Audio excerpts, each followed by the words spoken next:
and welcome to what is episode 67 of the Roadcast. Now, if we go back to episode 60, you will see that in that Roadcast I discussed upon the subject of non-conformity. Non-conformity, in essence, means that you act as an individual and do not simply comply with the orders, diktats and requests of those who are lying to you. After all, do we not, each and every one of us, have the ability to refuse to contract with anybody with whom we are not in alignment with? Today's episode is on eccentricity, which is clearly an aspect of this non-conformity which I've discussed upon before, and so there may well be a little bit of repetition in today's episode. However, I think it is, well, for whatever reason, it's incumbent upon me to go into this subject once again. And before we get going, I would like to open with a quotation from John Stuart Mill, who wrote this in his essay on liberty. That was the actual title of it, and it was written in the 19th century. This is what he said: "In this age, the mere example of non-conformity, the mere refusal to bend the knee to custom, is itself a service. Precisely because the tyranny of opinion is such as to make eccentricity a reproach, it is desirable, in order to break through that tyranny, that people should be eccentric. Eccentricity has always abounded when and where strength of character has abounded, and the amount of eccentricity in a society has generally been proportional to the amount of genius, mental vigour and moral courage which it contained. That so few now dare to be eccentric marks the chief danger of the time." The word eccentric is from the Greek excentros, from ek, meaning out of, and kentron, meaning centre. So essentially, eccentricity means being out of centre. We live in times where compliance and conformity are perhaps the hallmark of those who we may call statists. And a statist is somebody who in essence believes in the religion of government, or of a state-controlled system of governance. And it is a religion because it requires you to take on faith each and every aspect of it, and particularly the false notion that the state has your best interests at heart, when the reality is, as I've discussed upon several times before, the state is attempting to kill you, and it has been attempting to kill you since you first came into this realm.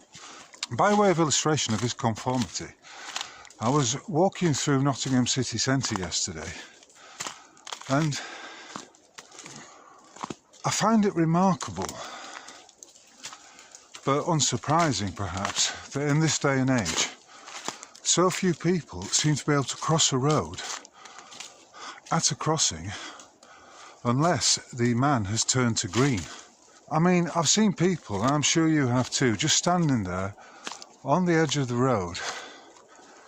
There's no traffic coming in either direction, and yet they are compelled to wait for the electronic man to flash up in green to show them that it's safe to cross, rather than, it would appear, to use their ability to see and hear whether there's any traffic coming.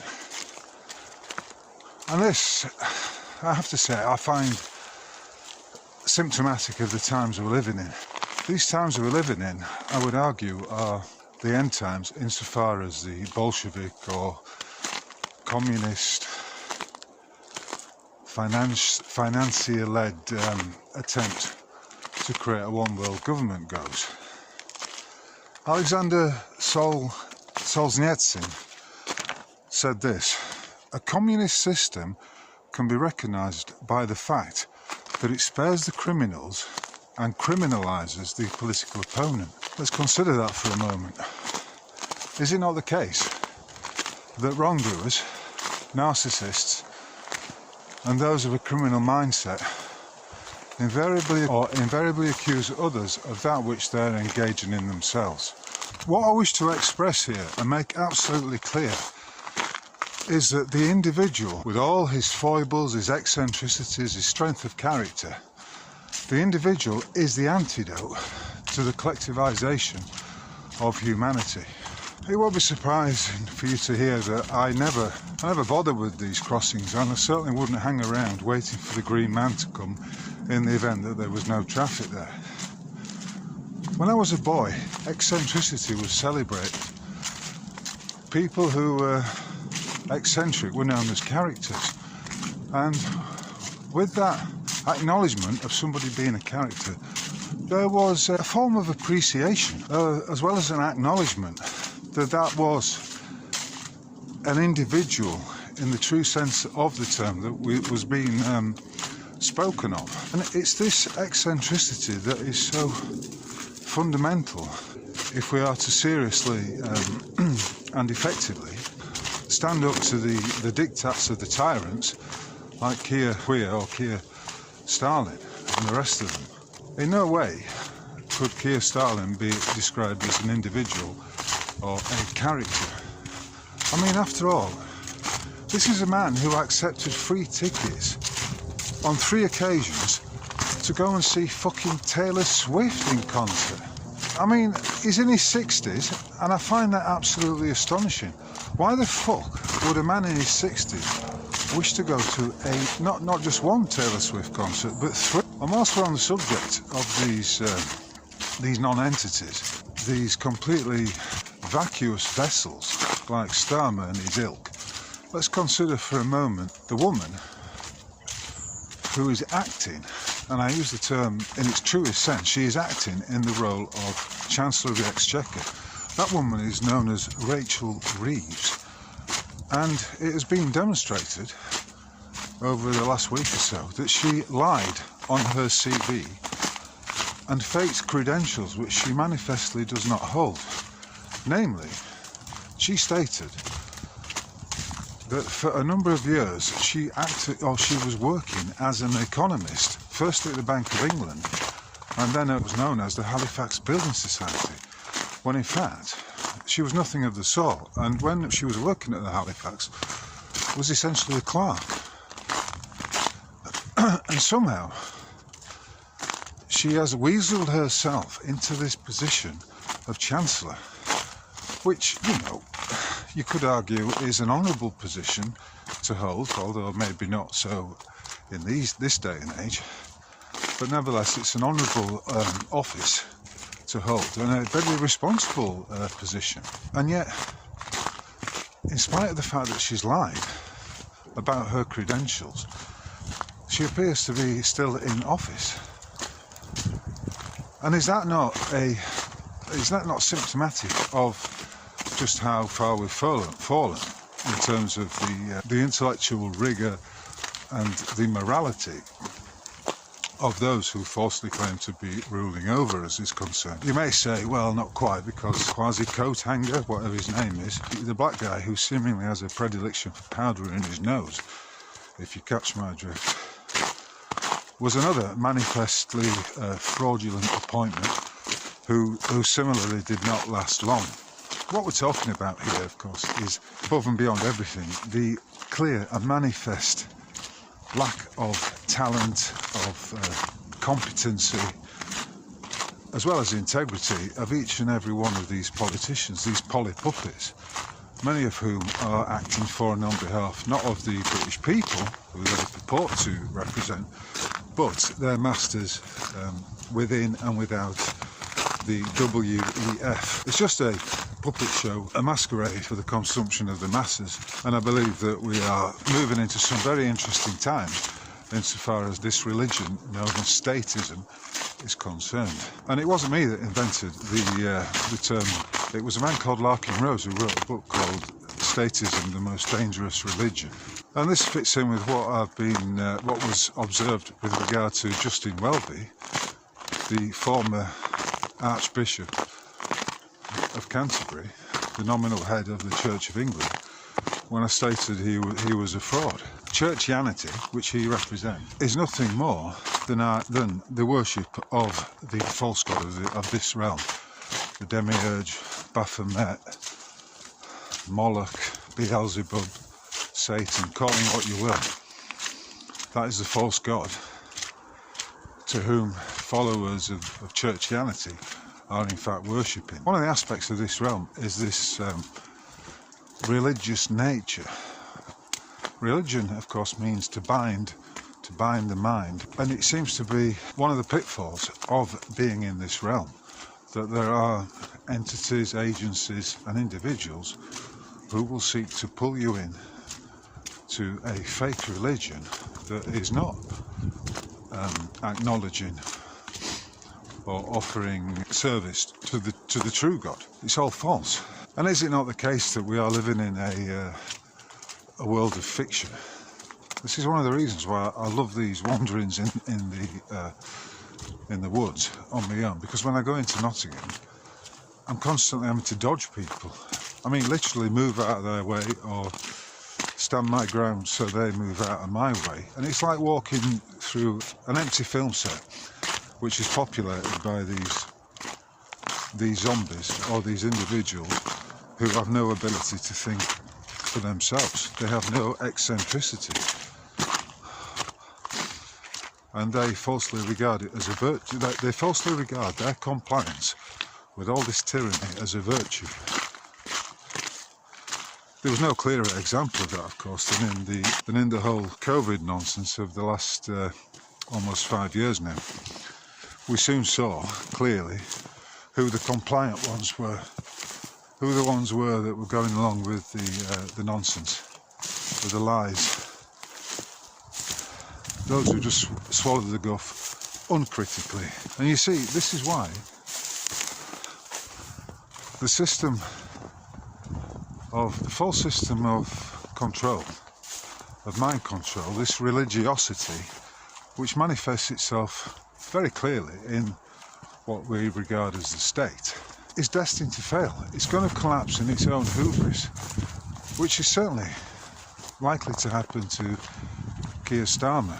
And as I'm saying this, I do it reluctantly in a way, because I'm very well aware that all of every aspect of the political puppet show is just a pantomime, literally.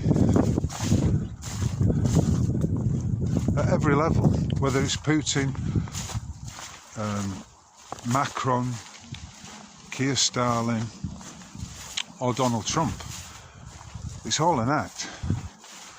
It's all staged, not for your edification, but for your distraction, and in order to gain your compliance. That's what it's all about. That's what I'm talking about right now. Your eccentricity is a virtue. Your eccentricity is to be celebrated. Your eccentricity means that you are not someone who can be controlled. And that is your virtue. That is the strength of who you are. And it gives purpose, if you like, logos, reason, to your existence at this time in this realm. To realise that you are an eccentric individual, an immortal personality, if you like, who is here to traverse the obstacles that are presented to him or her. That is divine. To realise that is divine. To refuse to be a part of this, to refuse to comply, to bend the knee. Interesting, isn't it, that John Stuart Mill was using the term bending the knee, and it's only 4 years ago that we had that odious picture of Keir Starmer in, I presume, the Labour Party headquarters, on his knee, acknowledging the whole Black Lives Matter bullshit. It's there, it's stark, it's clearly in your face. And in a way, it's hilarious. It's hilarious that people fall for this nonsense. It's hilarious that a character like Keir Starmer can actually claim to be the Prime Minister. It is just empty nonsense. But there is a degree of hilarity that comes from it. And speaking of hilarity, think of something occasionally I do consider, with regard to this eccentricity, some of those comedians who were around in the 70s and 80s, and how eccentric they were, and how that eccentricity was always appreciated by the audiences.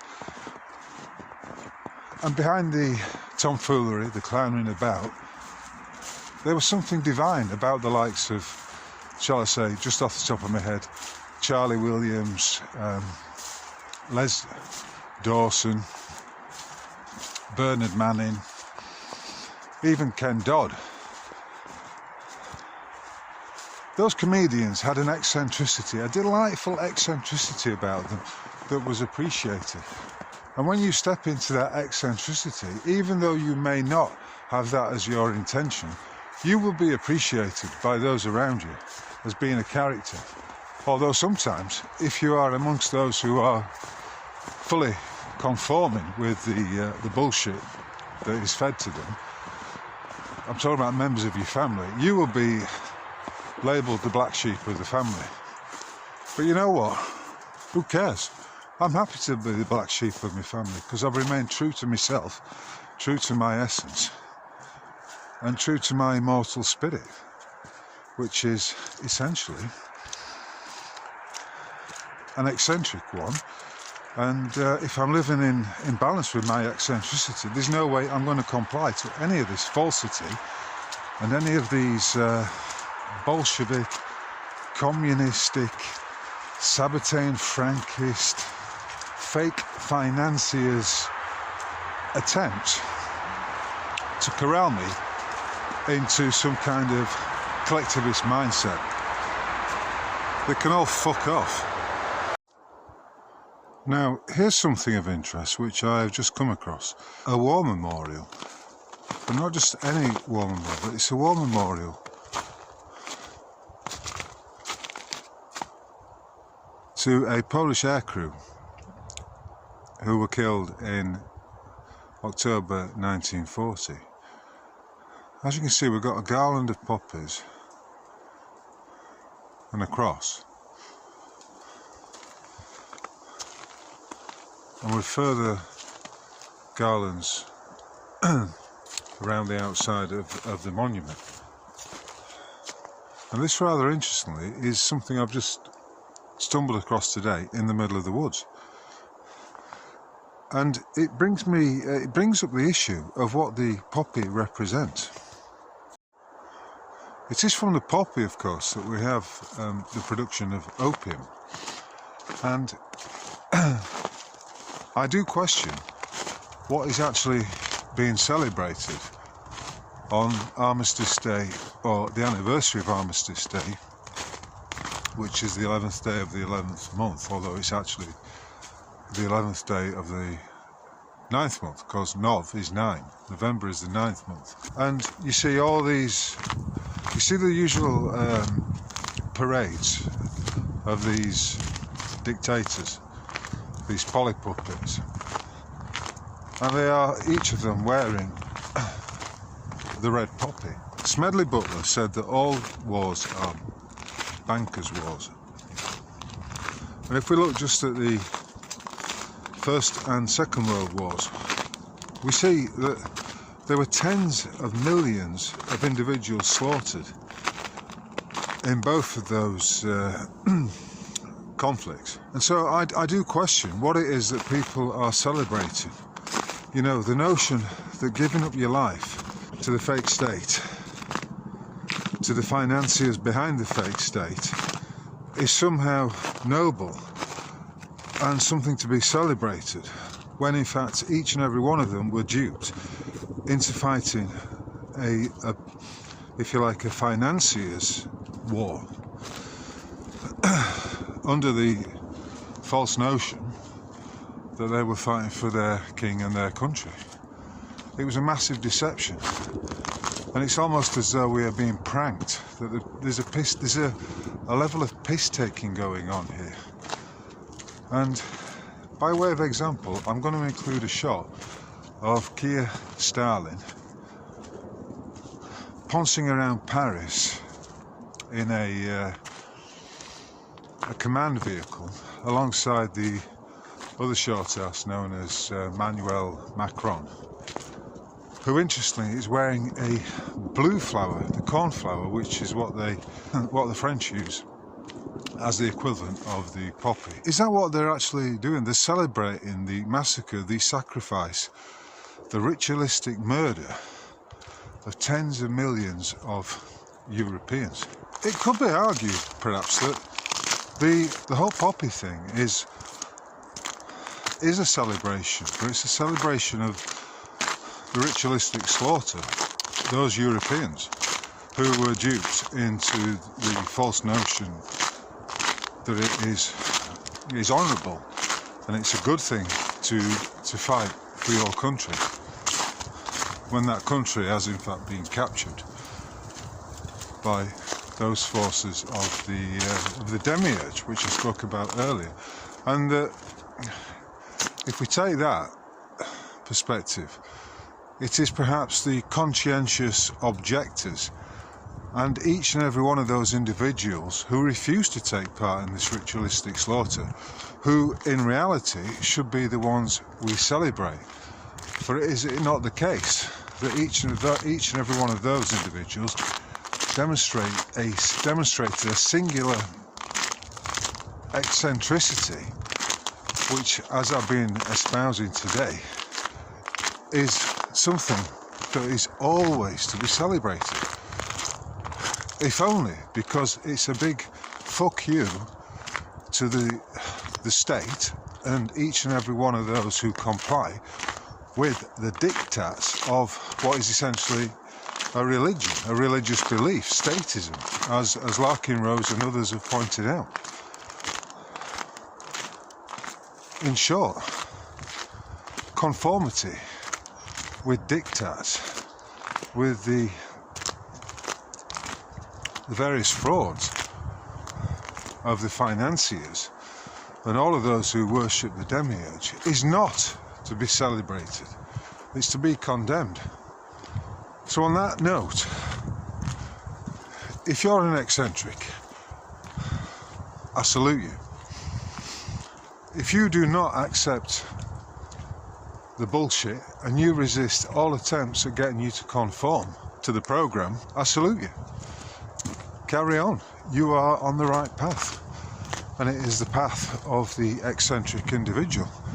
A path that few seem prepared to walk, but nevertheless has its own rewards and will bring about a sense, a palpable sense in the individual of his own power, of a power that lies in non-conformity, a power that lies in eccentricity. It's always the case with these fake polypuppies, these actors, that you should watch what they do rather than listen to what they say.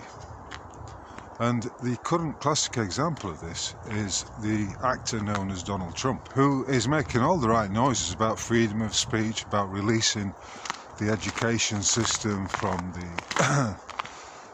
the federal influence and centralised control, about taking action on a subject like illegal immigration, about reviving the economy, ending the pantomime in the Ukraine, etc., etc., which all sounds great on the face of it. But whilst he's saying that, look at who he's actually appointing into position within his cabinet. and you will see that they all belong to a certain cadre or group of individuals, each of whom follow the tenets of the Talmud, each of whom are staunch proponents of Zionism. There'll be a lot of people who balk at the suggestion that Trump is an actor, that he's fake, and that all of this is manifestly a pantomime. But for those that can see, for those that are aware of how this nonsense, this theatre of the absurd operates, it will be crystal clear that Trump is fake. I mean, come on. He's offering Elon Musk a position in government. Elon fucking Musk. The man who wants to put a brain chip in your noggin. The man who has stated that space is, that you can travel through space, that he's going to colonise Mars, that he's got this system of satellites floating around in the air or in space. When, you know, it doesn't take much research to discover that these satellites are in fact high altitude balloons floating around up there in the ether. Yeah, so if you watch Donald Trump, listen, watch what he does, who he appoints, instead of listening to what may well be his pronouncements. Because as sure as eggs is eggs, he's faking it, and he's as controlled as the next man. Right, I'm going to end it there. Thank you very much for watching. And a big thank you especially to those who have subscribed on my website, roguemail.org, those who have taken out a paid subscription at Substack, and anyone who has shown their appreciation for my work via the Buy Me a Coffee button, which can be accessed again on my website. If you're feeling appreciative and you're getting some value from these discourses and the essays which I put out, then please consider not only liking and sharing my work, but also making a donation by way of tipping a few quid into the pot via the Buy Me a Coffee button, again, which can be the link to which I will provide. So, to conclude, your eccentricity and the eccentricity of others is the antidote to the tyranny and the collectivization of the religion known as statism. It is your power, use it wisely, and you will find that everything unfolds in your favour, because that, after all, is how you're supposed to be in this realm, a realm in which all power lies in the individual who walks his own way and does not swallow the lies and the guff of the fake masters. It's about non-conformity. So, thank you very much for watching, and whoever you may be, wherever you may be, I wish you a splendid day, and from the beautiful sun-kissed charms of Nottinghamshire, I wish you a fond farewell. Cheers.